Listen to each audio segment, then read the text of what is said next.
Welcome to the biggest influences.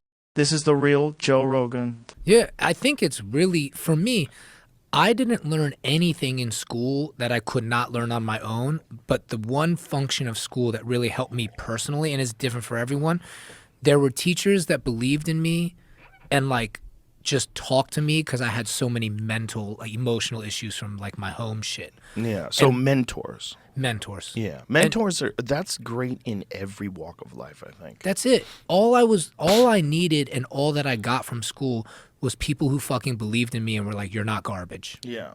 That's it. Yeah. And it changed my life, but like would I tell someone like rely on school? No, like rely on your brain, rely on human adaptability, like use experience. School too, though. You know, school's an amazing resource. If you can go to school, going to school will be great for you in multiple ways. First of all, it'll be great for you because you're around a bunch of people that are also going to school. And they're all people your age, and they're all experiencing this weirdness of graduating from high school, and you're like, wow, this is nuts. Like, and what do we want to do? I don't know what to do. And then you get to talk to people. Oftentimes, some of the best lessons are from very bitter older people. You get real good lessons because you get like lessons they didn't intend to give you. Yeah. They get lessons by their very existence. Yeah. You know, and you'll realize, oh, whatever this guy did, don't do that. Yeah, I had the saltiest, like cynical, creative writing teacher named Mr. Richmond, and he just looked like an angry Santa Claus. Oh. This dude was the best because he would just accidentally mumble shit, and I was like, yo, I never thought about it that way. Do you mind if we smoke more weed? Yeah, let's smoke some more weed. Yeah. Look at you. I had to Google. I was like, "Can you travel to Texas with weed?" And they were like, "No." So I didn't travel with it. It's in a funky place here legally. You know, it needs to be legally federally. It's legal federally. It's fucking crazy that we're still doing this. Yeah, the man. fact that it's 2023, you could drink whiskey, drink tequila, party on. I got a backache. Here's some oxys. But if you have marijuana, like that's the one? That's the one that we're saying stop to? Yeah, I need to be able to like travel here, walk to a CVS, buy weed, and then go jerk off on the couch at the Four Seasons. You know, like I wasn't able to do that last night. Plan. Yeah. I had to go walk a loop around a river. It's a solid plan. Yeah, and you got to take a chance if you buy some illegal weed. It's unfortunate. It's stupid. You know, Jesse Ventura was actually just testifying. I think it was in Michigan. I think Michigan is Minnesota. Excuse me. I'm good. Minnesota is they're trying to see whether or not they're going to make marijuana legal, and I think it's already legal right now for medical reasons. And his wife qualifies for that, and he gives a speech about it. It's a very impassioned speech about how his wife was having these horrible seizures, and the only thing that stopped them, they tried multiple medications, the only thing that stopped it was cannabis. So they were putting cannabis oil drops under her tongue, and she's just stopped having seizures. Well, she's never had them since. Wow. But about how expensive it is. It's like $600 a month just in for the cost of buying it in Minnesota from like a pharmacy, I guess, a marijuana pharmacy. But it shouldn't be that much. But that's what I hate about the weed business now. It got so much more expensive. Yeah. I mean, I'm not mad at the taxes because if we generate taxes, I don't know. I'm not mad a deep at those. conversation. Those taxes, I'm not mad at because if you look at just the bargain that is weed, here's my perspective.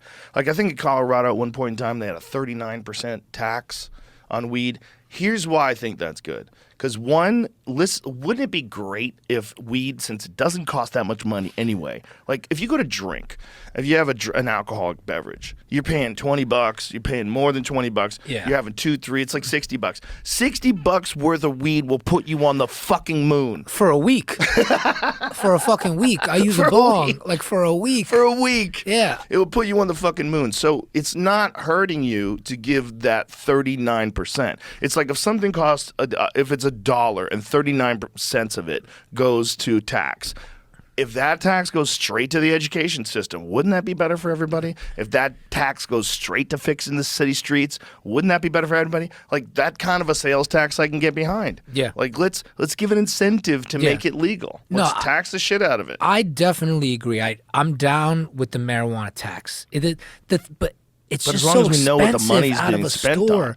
And also, I was like, yo, what about all these dudes that have been selling us weed and other stuff for Yeah, so we're putting long. them out of work? Yeah, like, yo, at least they should be grandfathered in. They should like be you're grandfathered veterans. in. They you should know? be grandfathered You're in. legends in the Yeah. game. Yeah. Like I've- dudes who lied about when they moved to Canada during the Vietnam War. Let them back. We should just do like a voting ballot across America and be like, all right, write in the names of the fucking weed legends that should have like jobs in this fucking giant economy now. Write your man's name in there. Yeah, but the problem is if those weed guys did that, here's the problem. Like, you've been selling weed for how long illegally are you admitting to? And then the IRS comes after you. And the IRS goes, where's the money? Yeah, see, we need to protect them from that. This needs to be just like weed Yeah, Olympics. but the IRS is not going to protect you. Fucking Especially if you're nominate now currently your in the weed weed dude. business, Yeah. which means you're going to be making real, like, taxable money. Yeah. But no, that's what I'm saying. Grandfather them in, wipe away the old shit, and just be like, yo, let these legends live. Yeah. You know, because, like, I don't like seeing the local weed dude, like, not be able to compete anymore either. No, I don't like seeing that either. But then again, he also not going to sit there and roll every fucking joint and put them in a six-pack for you. That's true, too. That's true, That's too. what's cool about the store. That's what's good about the store. And then they have, like, they have edibles that are actually measured. They measured the edibles. And some of these stores, too, like, they give you, like, free sodas and popsicles and candy on the way out. I'm like, this is great. I came for weed. I got diabetes. Yeah. That's terrible. Yeah. They should give you a bottle of water and a piece of fruit. Have you gotten CBD for your dog? Yes. Yeah, my dog loves Yeah. a CBD treat. Yeah. There's a bunch of good companies to do that. I think CBDMD has it for dogs, too. Yeah. I accidentally took some of their dog oil. I didn't realize it was the for pets oil. It turns out it's like the same thing, or it's at least close to it. Didn't taste bad. It was like peanut butter flavored. Yeah, I look at my dog's, like, raw Illegal meat- activities. Oh. Income from illegal activities such as money from dealing drugs must be included in your income on Schedule 1. Imagine what a fucking chess move the government has played.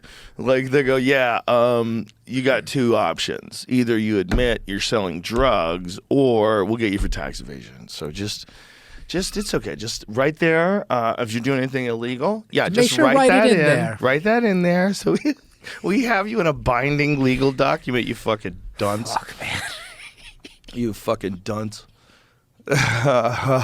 It's a dirty game they play.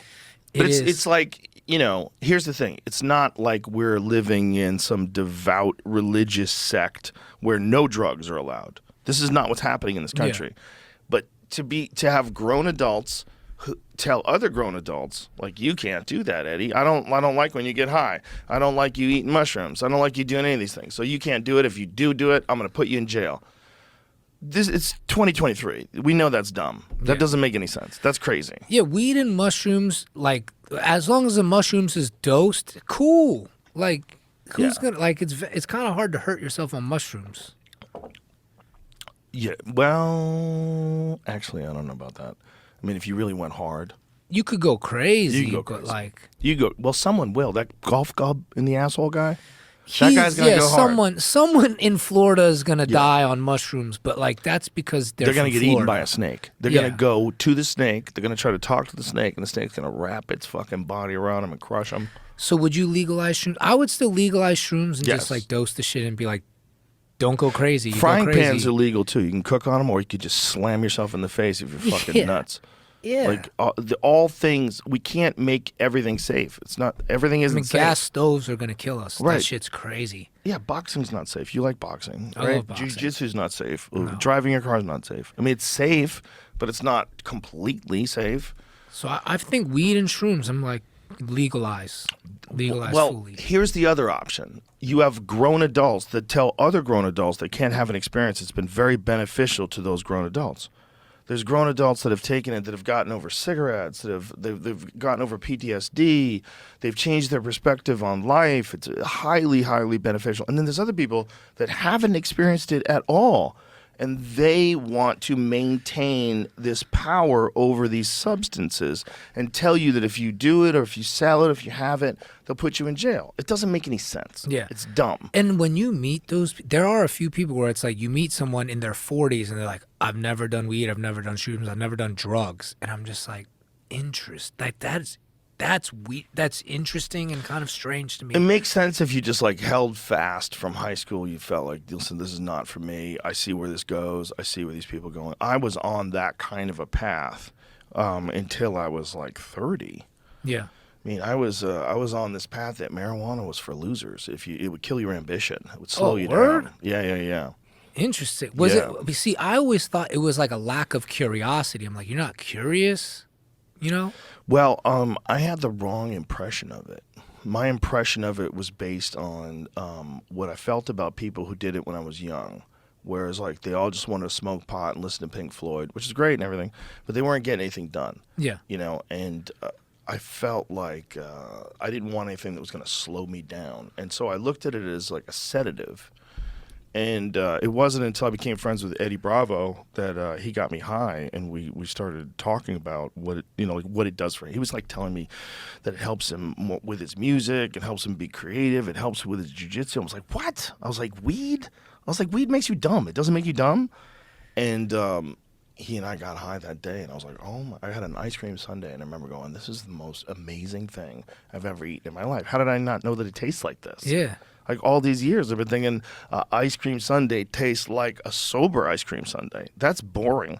A high ice cream sundae is a visual, psychedelic, whole body experience. You're like, whoa, look at that thing. Yeah.